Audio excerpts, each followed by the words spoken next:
Hey, you guys, I just want to chat really quickly about boundaries in health and fitness. This is something that I've talked about before, but I really want to kind of go a little bit deeper. So I'm making a 3-minute video. Woohoo!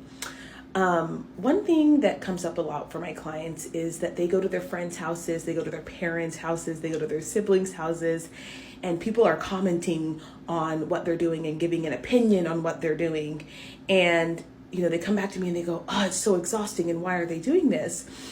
And I have to let them in on the truth, which is really hard sometimes. But the truth is you're probably oversharing. And you're like, but Coach Joe, I didn't tell them that I was doing this fitness thing. I didn't tell them that I was doing this nutrition thing. Right. You probably didn't. But the problem is, if you are oversharing in other areas of your life, let's say you're telling them every single detail about your marriage, you're telling them every single detail about your relationship, you're just divulging information, it actually gives people permission to comment on your choices and your decisions. And you're like, but I didn't say they could. No, but when you overshare, it automatically gives people this sense that you're telling them because you need help or that you want an opinion.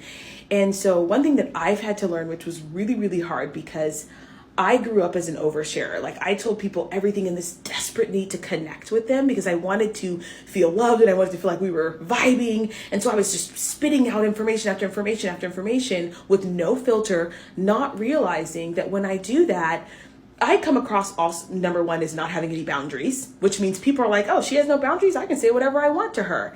So the same thing may be happening with your family, your friends, and your parents. So what I recommend my clients to do is pull back on the kinds of things that you're sharing with your family and your friends. And of course, I have to say this with a caveat, right? Some people are safe and some people are not. The people who are not safe are the people who feel like they can say whatever they want and have opinions on your life and just shout out their opinions whenever they feel like it. Those people do not respect you or your opinion. So you have to kind of pull back and remind them that you're an autonomous person and that if you want their opinion, you will ask for it.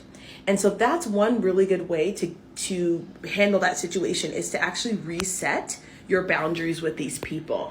Let them know by not saying anything, but just by pulling back on the information that you share, that they are not allowed to have permission in your life. And I will tell you, this works for everything. My sisters always tell me, make sure you be with someone who has strong boundaries with their words, because when you tell people too much, they feel like they can comment on your lives. And then you get frustrated because they're judging you for what you're eating and they're judging you for your exercise. So get some boundaries and stop talking.